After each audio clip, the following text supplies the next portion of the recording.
My fiancé said it during couples counseling, not in private, not in a fight, in front of a stranger with a PhD and a wall full of diplomas. He's boring. I only propose because I'm 34 and running out of time. As the story unfolds, take a moment to like, hit the hype button, subscribe, and write in the comments. Would you forgive her or walk away? Dr. Lindsay Vaughn sat there with her pen hovering over her notepad, waiting for the emotional explosion. Waiting for me to yell or cry or throw something. Instead, I looked at Amelia Clark, the woman I'd been with for 3 years, and felt nothing. Not rage, not sadness. Just a quiet click in my brain, like a lock turning. The office smelled like lavender and lies. One of those diffusers was pumping out essential oils in the corner, probably supposed to keep people calm while they tore each other apart. The chairs were expensive leather, the kind that made a sound when you shifted your weight. Amelia had shifted a lot during the session, crossing and uncrossing her legs, playing with her engagement ring. The ring I'd saved 6 months to buy. Dr. Vaughn adjusted her glasses and leaned forward slightly. She had that practiced, neutral expression therapists learn in graduate school. Compassionate, but distant. Ready to absorb whatever emotional grenade was about to go off. Michael? Her voice was careful, measured. Would you like to respond to what Amelia just shared? I stood up slowly, grabbed my jacket from the back of the chair, and reached for my wallet. The leather was worn at the edges, a birthday gift from 2 years ago, back when Amelia still pretended to care about things like birthdays. I'd like to end this session and this engagement. The room went silent. Even the diffuser seemed to pause. Amelia's face went white, then red, then white again. Her mouth opened, but no sound came out. Michael, wait. Her voice was small now, nothing like the confident tone she'd used 30 seconds ago. I didn't mean it like that. Yes, you did. I pulled out my credit card and handed it to Dr. Vaughn. Bill me for the full hour. She earned it. Dr. Vaughn took the card slowly, like she was handling evidence. Michael, perhaps we should take a moment to process what's happening here. I've processed it. 3 years' worth. Then I walked out. Didn't slam the door, didn't look back, just left. The hallway outside was beige and forgettable, lined with doors that all looked the same. Other couples, other problems, other therapists nodding along while relationships faded away on leather chairs. I could hear muffled voices behind some doors, tears, raised tones, the sounds of people trying to rescue something already beyond saving. The elevator ride down felt longer than the 3 years I'd wasted. Soft jazz played through the speakers, some instrumental version of a song I used to like. Now, it just sounded hollow. My phone started buzzing before I reached the parking garage. Text after text from Amelia, each one more desperate than the last. Michael, please, I was just frustrated. Can we talk about this like adults?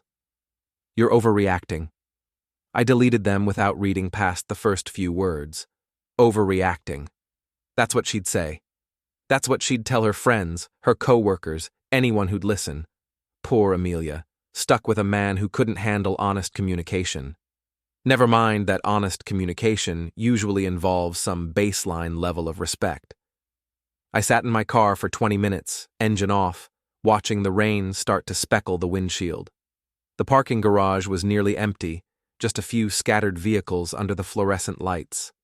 Somewhere above me, Amelia was probably still in that office, crying or explaining or spinning the narrative. Dr. Vaughn would nod sympathetically, maybe ask about childhood trauma or communication styles, maybe suggest individual therapy, maybe recommend some books about authentic living. None of it mattered anymore. I started the car and drove, not home, not to a bar, to her office parking lot downtown. Amelia worked at a marketing agency called Brandwave, one of those places with exposed brick and motivational posters about disruption. They had a ping-pong table in the break room and a beer fridge for Friday afternoons.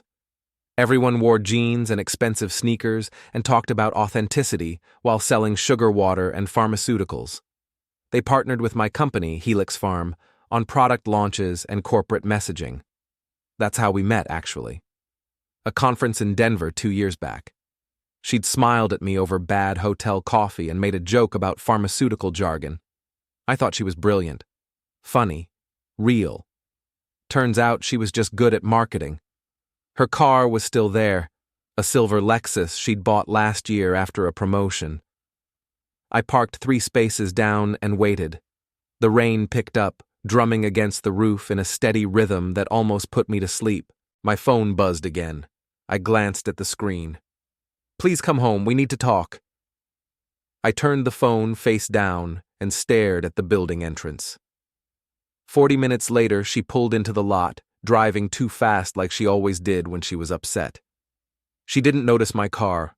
She was on her phone, probably calling her sister or her best friend Rachel, someone who'd tell her she dodged a bullet, someone who'd say I was emotionally unavailable or commitment phobic or whatever phrase was trending on social media this week. I watched her park, watched her sit there for a moment with her hands on the steering wheel. Even from this distance, I could see her shoulders shaking. Crying, probably. Or maybe just angry. Hard to tell the difference sometimes. Then she got out, locked the car, and hurried toward the building entrance, hunched against the rain. I didn't follow, didn't confront. Just started my engine and drove home. Our apartment felt different when I walked in. Same furniture, same photos on the wall, but hollowed out somehow. Like someone had come through and stolen all the oxygen. I stood in the doorway for a moment, water dripping from my jacket onto the hardwood floor Amelia had insisted we install last spring. "It's an investment," she'd said. "Makes the place look more grown up." Grown up. Like we were playing house. Like adulthood was something you performed rather than lived. I went to the bedroom and started packing. Just the essentials. Clothes, toiletries, my laptop, a few books. I worked methodically, without emotion, like I was preparing for a business trip. Folded shirts, rolled socks, everything neat and organized because that's what boring people do. Halfway through, I noticed her smartwatch on the nightstand, still synced to her phone. The screen lit up with an incoming message. CJ. Counting down the days till our flight, followed by a winking emoji. CJ. I knew exactly who that was. Colin Jarrett. Corporate coach, motivational speaker, the kind of guy who used words like synergy and authentic leadership without a trace of irony. We'd met him at a company retreat 6 months ago, one of those mandatory team-building weekends where they make you do trust falls and share your feelings. He'd given a talk about maximizing potential and living authentically. Stood on a small stage in a hotel conference room, microphone clipped to his collar, pacing back and forth like a televangelist. Everyone had eaten it up, applauded, taken notes, asked questions. Amelia had been especially impressed, said he had good energy, said he really understood people. I took a photo of the message with my phone, not because I needed proof, just because I wanted a timestamp, evidence that I wasn't imagining things, that the click I'd felt in Dr. Vaughn's office was justified. Then I finished packing and left. I checked into a hotel near the office, one of those extended stay places with a kitchenette and free breakfast. The room smelled like industrial cleaner and someone else's life. Fake wood furniture, beige walls, a painting of a lighthouse that probably came from a bulk order. The bed was hard, and the pillows were flat, and none of it mattered, because I wasn't planning to sleep anyway. I set my laptop on the desk and opened a new folder, named it Session Ended. Inside, I created a single document. No ranting, no emotional vomiting. Just a list. Observations, timelines, connections. And at the bottom, a note to myself. Watch. Wait. Record nothing. Remember everything. My phone buzzed again. Another text from Amelia. Michael, please come home. We need to talk. I love you. I turned off my phone and stared at the wall. People always say that revenge is a dish best served cold. That's wrong. Revenge isn't a dish at all. It's not something you consume. It's maintenance. It's restoring balance to a system that's been thrown off kilter. It's making sure the scales are level again. And I'd always been good at math. I opened my laptop and started working. The next morning, I went to work like nothing had happened. Helix Farm occupied 3 floors of a glass tower in the financial district, all reflective windows and corporate sterility. The lobby had a fountain and a reception desk, and a wall displaying the company mission statement in letters 3 feet tall. Advancing health through innovation. Right, if by innovation you meant rebranding old treatments and tripling the price. I worked in corporate analytics on the 2nd floor, tracking market trends and competitive intelligence. It was the kind of job people called boring until they needed someone to find patterns in chaos, until they needed someone to tell them what their competitors were doing, or where the market was headed, or why their last product launch failed. My cubicle was tucked between risk management and compliance, a gray fabric box with a standing desk I never used, and a window that looked out onto another building. Nobody bothered me. I liked it that way. I spent the morning reviewing expense reports, something I did quarterly as part of budget oversight. Travel reimbursements, specifically. Conference fees, hotel stays, airline tickets. All the tiny financial breadcrumbs people left behind when they thought nobody was paying attention. Most people don't understand how much information lives in expense reports. Every transaction tells a story. Every receipt is a confession. You just have to know how to read them. Amelia's company, Brandwave, had a partnership contract with Helix Farm. They handled our public relations campaigns, which meant their employees sometimes attended our corporate events. All above board, all properly documented, all perfectly innocent, except when it wasn't. I pulled up the last 6 months of travel data and started cross-referencing dates. Amelia had attended 3 conferences on behalf of Brandwave: Seattle in April, Chicago in June, San Diego coming up next week. Each time she'd submitted expense reports through the joint partnership account. Hotels, meals, transportation, all reimbursed by Helix Farm because that's how partnership contracts worked. Then I pulled Colin Jarrett's information. He was an independent contractor, hired through a consulting firm called Pinnacle Leadership Solutions.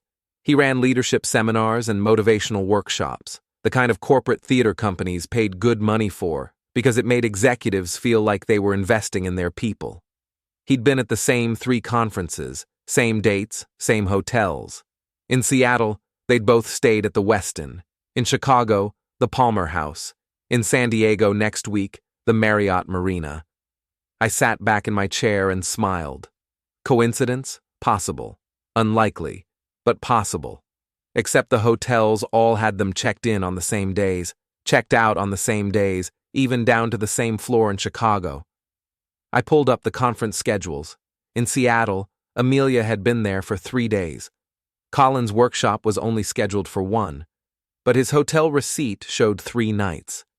In Chicago, same pattern. Her company had her there for the full week. His workshop was 2 days. His hotel showed 5 nights. I opened a new spreadsheet and started documenting everything. Dates, locations, receipt numbers, confirmation codes. All public information, nothing hacked or stolen. Just patterns that anyone could see if they bothered to look. And I was very good at looking. My phone buzzed. I'd turned it back on after my first cup of coffee.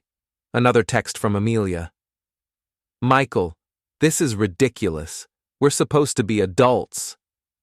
I deleted it and went back to work. You don't punish betrayal with noise. You punish it with silence that feels like judgment. She thought I disappeared. I just stopped being visible. Amelia tried everything. Called the hotel where I was staying. I didn't answer. Showed up at my office building twice. Security turned her away because I'd removed her from my visitor list, a small administrative task I'd completed during my lunch break on Tuesday. She sent emails that started with apologies and ended with accusations. Long paragraphs about communication and maturity, and how we owed it to ourselves to have a real conversation. How 3 years meant something. How we couldn't just throw it all away over one mistake. One mistake, like it was a typo in a memo. You're being childish. This isn't like you. We're adults, Michael. We can work through this. I read every message and responded to none of them. Each one got filed into a folder I'd created specifically for this purpose, organized by date and time. Because even when your life is falling apart, there's something satisfying about proper documentation. Meanwhile, I kept digging. Colin Jarrett had a website, professionally designed with lots of white space and sans serif fonts. The homepage had a video of him giving a talk, all dramatic lighting and inspirational music. "Unlock your authentic potential" was his tagline, displayed in letters that faded in and out over footage of him gesturing passionately on stage. His About page listed his credentials: MBA from a decent but not prestigious school, 10 years of corporate experience before launching his consulting practice, certifications from various leadership institutes I'd never heard of, testimonials from satisfied clients, all using words like transformative and game-changing. He posted regularly on social media, the kind of carefully curated content that made him look spontaneous and deep.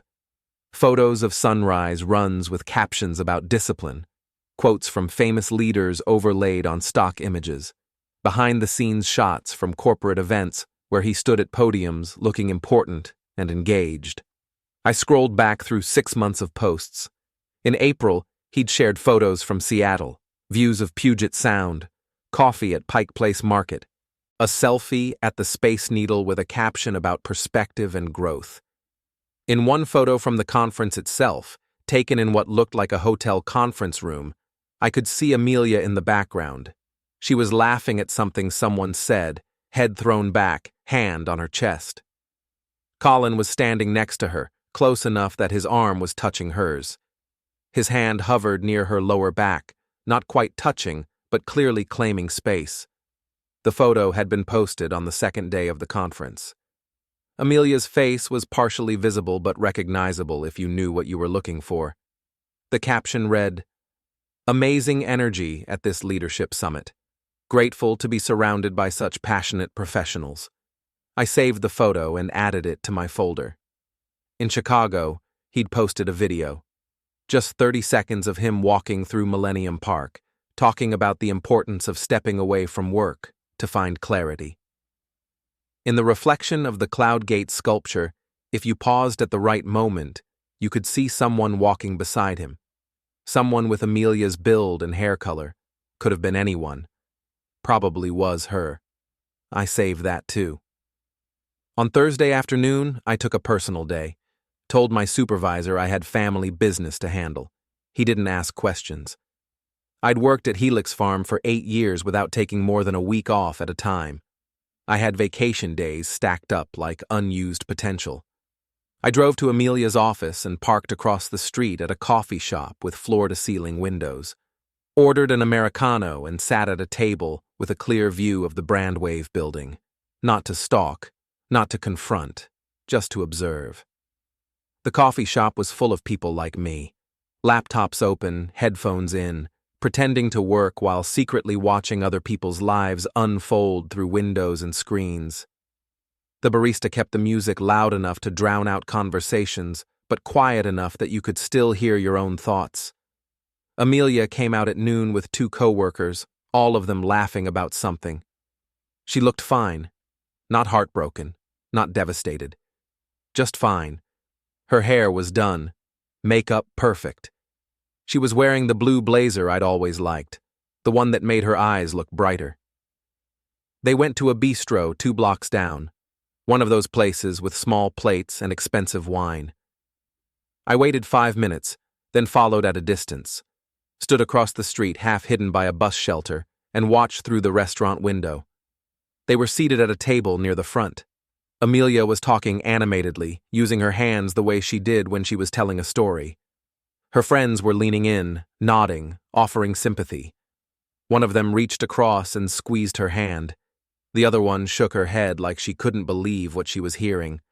I watched for 10 minutes, then walked back to my car. She was fine. Better than fine.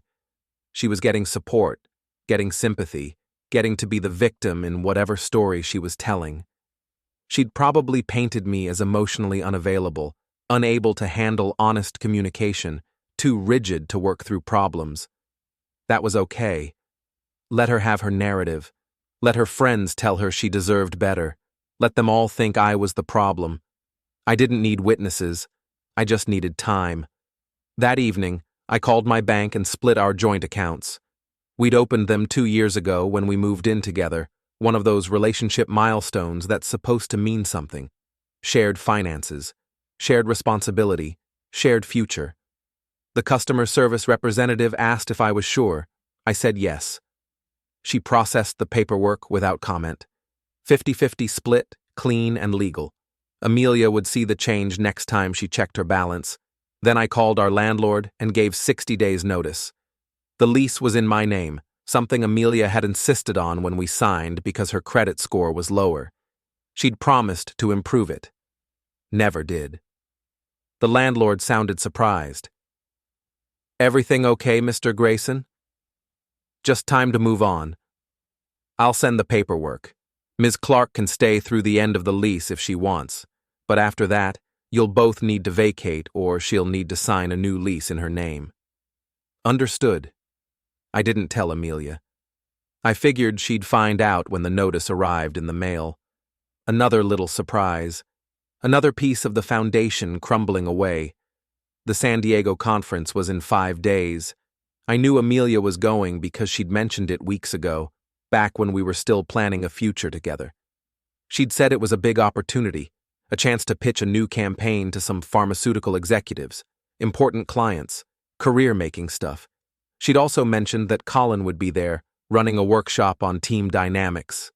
At the time, I'd just nodded, wished her luck, kissed her goodbye. Now, I booked a flight to San Diego, same weekend, different hotel. On Friday, I packed a small suitcase and drove to the airport. The flight was uneventful, one of those midday routes that's full of business travelers and families on vacation. I sat in coach between a woman reading a romance novel and a man who fell asleep before takeoff. I spent the flight reading a thriller I'd picked up at the airport bookstore. Something about a man who disappeared into a new identity after his wife betrayed him. It was entertaining but implausible. Real people left too many digital footprints. Real people couldn't just vanish, but they could become ghosts. They could learn to move through the world without leaving marks. San Diego was warm and bright, the kind of weather that made everything feel temporary and forgivable. Palm trees lined the streets. The air smelled like salt and sunscreen. Everyone looked relaxed, like they were on vacation even when they weren't. I checked into a Holiday Inn near the convention center, a budget place with thin walls and a view of the parking lot. The room was clean and anonymous, exactly what I needed. I spent Saturday morning walking the Gaslamp Quarter, getting my bearings. The area was full of restaurants and bars, all of them designed to look historic while selling overpriced drinks to tourists. Street performers worked the corners. Couples took selfies in front of Victorian buildings. I bought a coffee and sat on a bench, watching people pass. The conference was being held at a waterfront hotel about 20 minutes away, one of those sprawling resorts with palm trees and infinity pools. I'd looked it up online. 4-star reviews, spa, 3 restaurants, marina access, the kind of place where a corporate coach and a marketing manager could disappear into luxury while pretending it was all business. I didn't have a badge, but I didn't need one. I just needed to be patient. I found a bar across the street from the hotel, a casual place with outdoor seating and a view of the main entrance.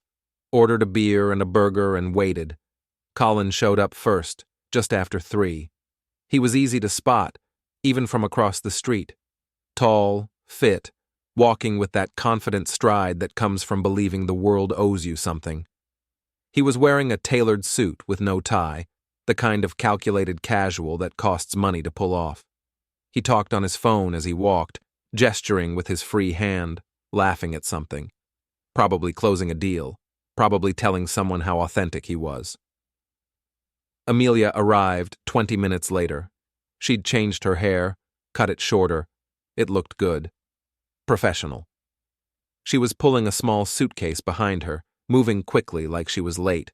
She kept checking her phone, probably coordinating with Colin. They met at the elevator bank in the lobby. I couldn't hear what they said, but I watched through the window as Colin said something that made her smile. She relaxed, shoulders dropping.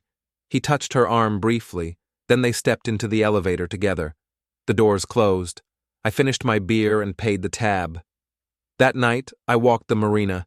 It was cooler by the water, the breeze carrying the smell of salt and fish and expensive boats. Couples strolled past, holding hands, taking selfies against the sunset. Families with small children chased seagulls. Everyone looked happy in that artificial vacation way. I felt like a ghost moving through their world. Present but not participating. Watching but not engaging. At a seafood restaurant near the docks, I saw them again. Pure chance, or maybe inevitable in a tourist area with limited high-end dining options. They were sitting on the patio, sharing a bottle of white wine. Amelia was wearing a red dress I'd never seen before, something new for the trip.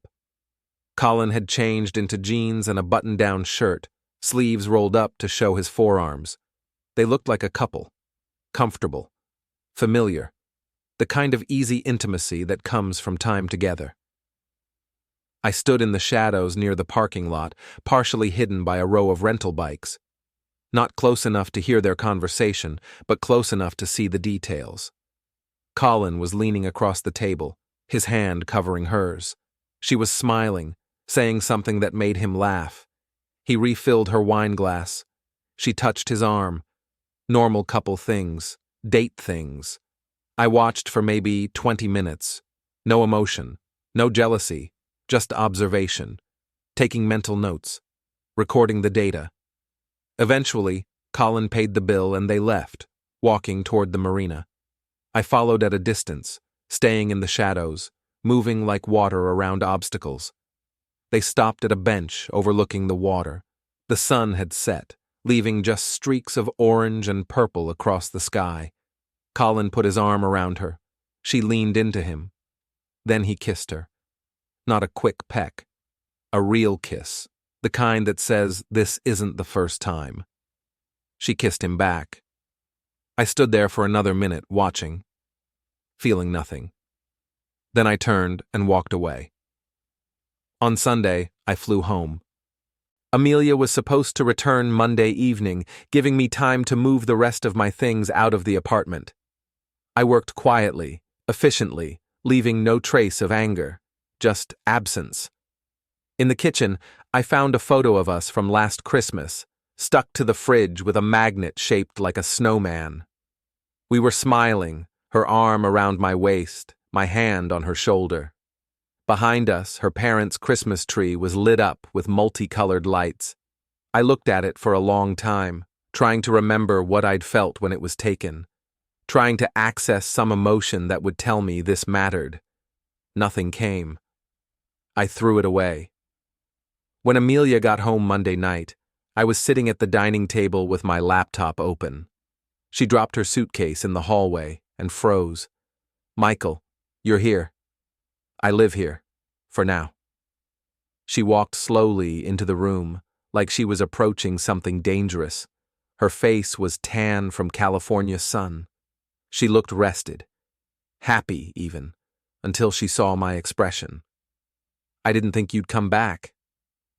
"I came to pick up some documents." "That's all?" I gestured at my laptop screen without looking up. It was showing a spreadsheet, columns of numbers and dates, travel expenses from the last 6 months, pulled from Helix Farm's internal database. Her eyes flicked to the screen, trying to make sense of what she was seeing. Then back to my face. "What is that?" "Just work. I'm auditing employee reimbursements, making sure everything's in order, partnership expenses specifically, making sure our vendors aren't charging us for personal travel." The color drained from her face. "Why?" "Because it's my job. budget oversight, compliance, making sure the company's money is being spent appropriately. I looked up at her. You understand how that works, right? Professional ethics? She swallowed hard. Michael, did you have a good trip? We need to talk. We did, in Dr. Vaughn's office, remember? She moved closer, reaching for my arm. I closed the laptop and stood, stepping back. Don't, I said quietly. Please, Michael, please. I made a mistake. I was scared and I said something stupid. You said the truth. That's not a mistake. That's clarity. Her eyes filled with tears. Real ones, I think. Or maybe just another performance. Hard to tell anymore. I love you. No, you don't. You love security. You love the idea of me. You love having someone stable and boring to fall back on while you explore your authentic self. That's not fair. Fair? I laughed, short and sharp. You stood in a therapist's office and told a stranger that you only agreed to marry me because you're aging out of your dating prime. You think we're having a conversation about fair? I was emotional. I was trying to be honest about my feelings. You were honest, maybe for the first time in months, and I appreciate it. It gave me clarity, too. She reached for me again. I stepped back further. Please, just listen. Can we sit down? Can we talk like adults? I am talking like an adult. I'm telling you it's over. The engagement, the relationship, the apartment lease, all of it. What do you mean, the apartment lease? I gave notice. 60 days. You can stay through the end of the term if you want, but after that, you're on your own. Her face went white. You can't do that. I can. It's in my name. Michael, that's cruel. No. Cruel is what you did. This is just administrative. I picked up my laptop and walked toward the door. As I passed her, I heard her whisper something under her breath. He knows something.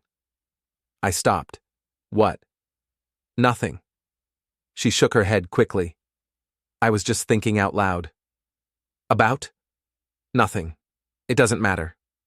I studied her face. She looked terrified, not sad, not heartbroken, terrified. Who have you been talking to? I asked. No one. Michael, please. I left without another word. In the hallway, I heard her phone buzz. I didn't need to see it to know who was texting. Colin, probably asking if everything was okay. If I'd said anything. If I knew about them. Let them wonder. Let them panic. When you want someone to fall, don't push them. Just take away the handrail. Revenge isn't rage. It's maintenance. The Helix Farm Leadership Seminar was scheduled for the first week of November.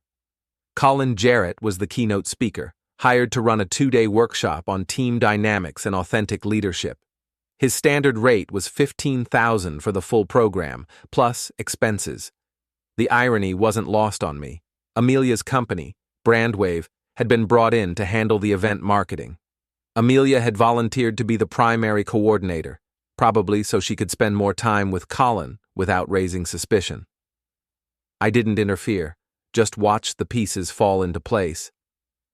2 weeks before the seminar, I drafted an email, not from my work account, from a generic Gmail address I'd created specifically for this purpose.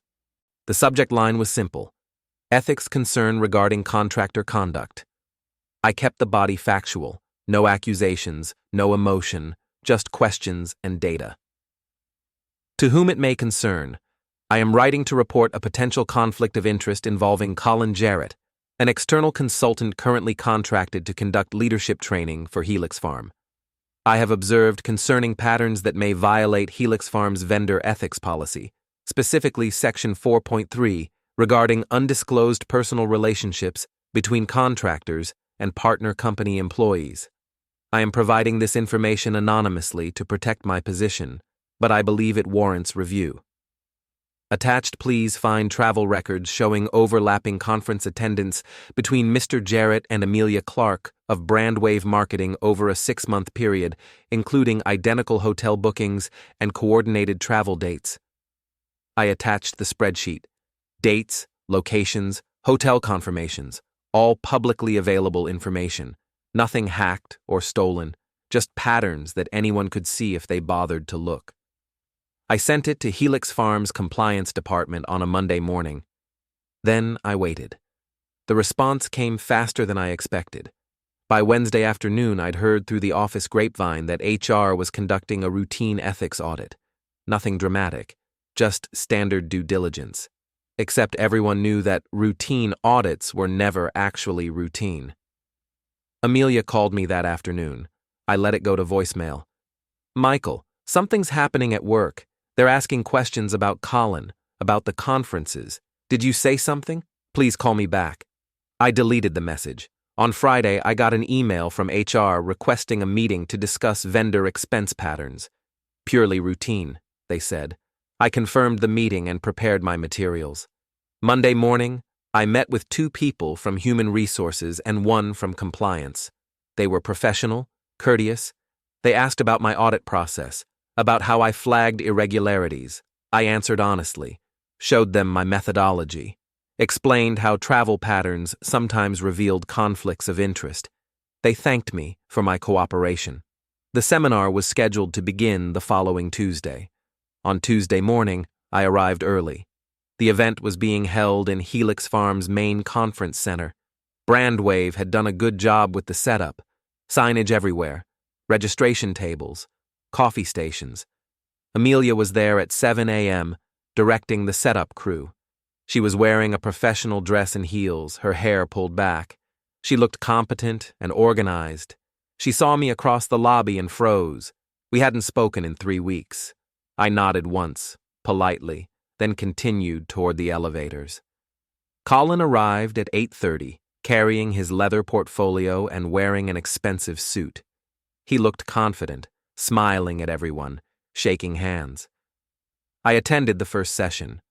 About 50 people filled the conference room. Middle managers, team leads, a few senior executives.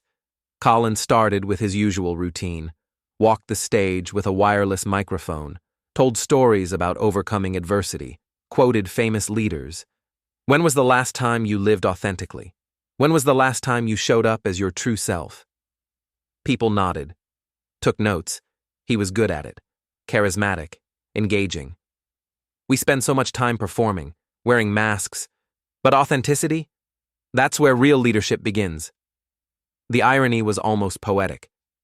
During the lunch break, I watched from my cubicle window as 2 people from HR approached Colin in the lobby. Quiet conversation, professional smiles. He nodded, looking unconcerned. They gestured toward the elevator. He followed, still smiling. Amelia watched from the registration table, tension visible in her shoulders. She checked her phone constantly. 10 minutes later, her phone rang. She answered immediately, then hurried toward the elevators. I went back to my desk and worked. An hour later, I heard raised voices in the hallway, not shouting, just intense whispers. I walked casually toward the break room, passing the conference room where the voices were coming from. Colin's voice, defensive. "This is absurd. I haven't violated any policy." Then Amelia, quieter. "They know we were at the same hotels." "So what? We were both attending the same conferences." "It looks bad, Colin. It looks like we were hiding something." "Because you wanted to hide it." I kept walking to the break room, poured coffee, then walked back slowly. By the time I returned, Colin had emerged, his face flushed, jaw tight. He walked quickly toward the elevator. Amelia came out a minute later on her phone, talking urgently. By 3 p.m., the seminar had been quietly canceled. Attendees were sent back to their departments with an email about scheduling conflicts. Colin left the building at 4:15. I watched from my window as he loaded materials into his car, moving stiffly. He sat in the driver's seat for several minutes before driving away. The next morning, I received an email from HR thanking me for my cooperation with their ethics review. Over the next few days, information trickled through the office. Colin Jarrett's contract had been terminated. Brandwave Marketing was under review for their partnership protocols. Amelia tried to reach me again. Multiple calls, multiple texts. "Michael, please, I need to talk to you. Everything is falling apart." "Did you do this?" I ignored them all. Friday afternoon, I left work early and drove to the apartment. I let myself in. The place was a mess. Dishes in the sink, laundry piled on the couch, mail scattered everywhere. She was sitting on the couch, staring at her laptop. She looked up when I entered. "You did this," she said finally. "Did what?" "The complaint, the audit. You destroyed Colin's contract." I set my keys on the counter. "I didn't destroy anything. I just asked questions." "You ruined him. Brandwave is considering dropping him entirely." "Then he should have been more careful about mixing business with pleasure." She stood, hands shaking. "You're punishing me." "No, Amelia. I'm just correcting an imbalance. This isn't you. You're not vindictive." I smiled, cold and small. "You don't know me at all." She started crying, real, ugly sobs. "I'm sorry. I'm so sorry, Michael. I made a mistake." "You weren't confused. You were clear. You just didn't think there would be consequences." "I love you. I want to fix this." "There's nothing to fix. We're done. This relationship is done. Your lease here is done.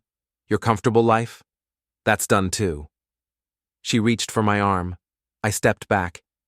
"Don't," I said quietly. "Please. We can go back to therapy." I listened, in Dr. Vaughn's office, while you explained how boring I was. "I didn't mean it." "Yes, you did. And you were right. I am boring. I'm the kind of person who pays attention to details, who remembers conversations, who finishes what he starts." I walked toward the door. "Michael!" Her voice cracked. I stopped but didn't turn around. "Where are you going?" "Away. Please don't leave like this. We've talked enough. You said everything 3 weeks ago." I opened the door. "I'm sorry, please." I stepped into the hallway and closed the door behind me. Outside, rain had started falling. I sat in my car for a moment, listening to the drops. Then I drove. Colin worked out of a shared office space downtown. I'd looked up the address earlier. I parked across the street and waited. The rain was steady now. Most businesses were closed. At 7:30, Colin emerged, carrying a cardboard box. He looked tired, defeated, suit rumpled. He saw me leaning against my car and stopped. For a long moment, we just looked at each other through the rain. Then he walked over, box balanced against his hip. "Michael." "Colin." He set the box down. "You happy now?" "Not particularly." "You cost me everything, my contract, my reputation."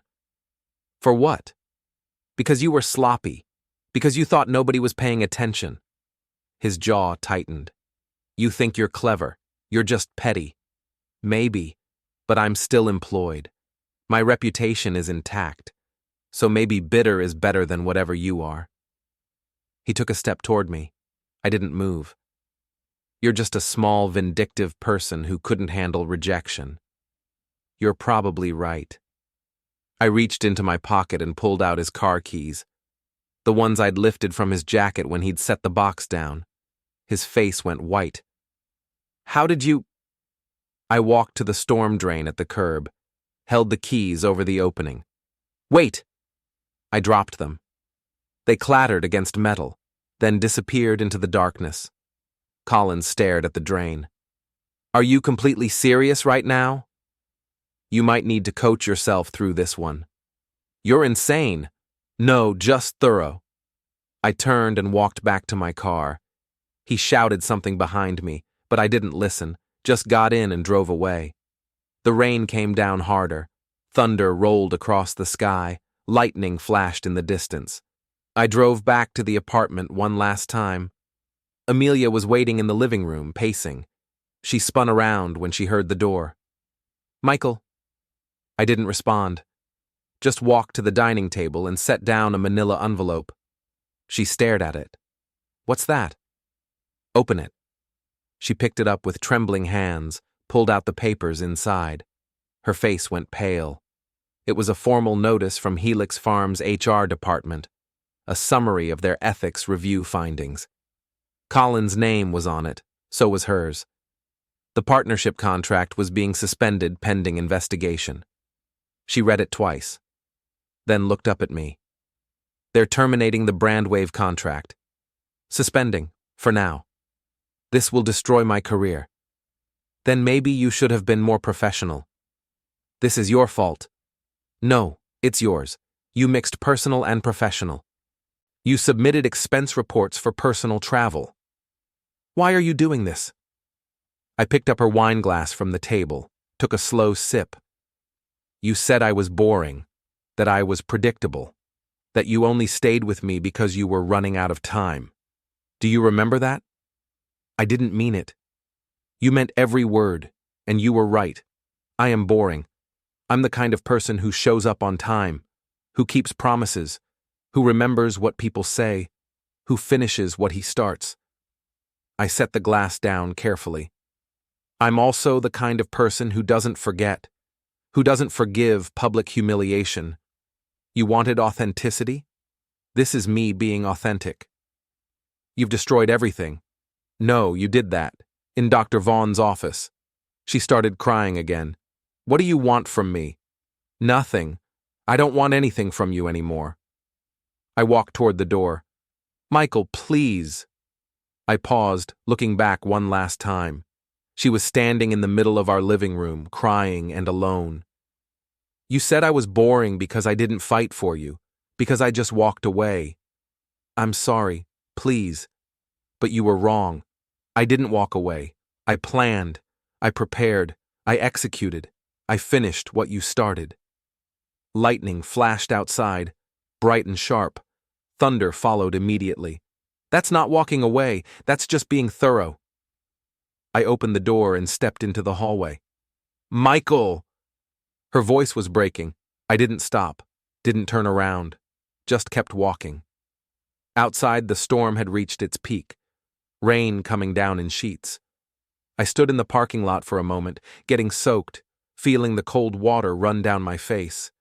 Then I got in my car and drove away, for good this time. That night, I checked into a different hotel, a nicer one, ordered room service and a bottle of decent whiskey, sat by the window watching the storm. My phone was off, no messages, no calls, no connection to anything that had been. I poured myself 2 fingers of whiskey and raised the glass toward the window, toward the storm, toward the city lights blurred by rain, a toast to closure, to balance restored, to being underestimated one last time. For the first time in years, silence didn't feel empty. It felt earned. I smiled and took a drink.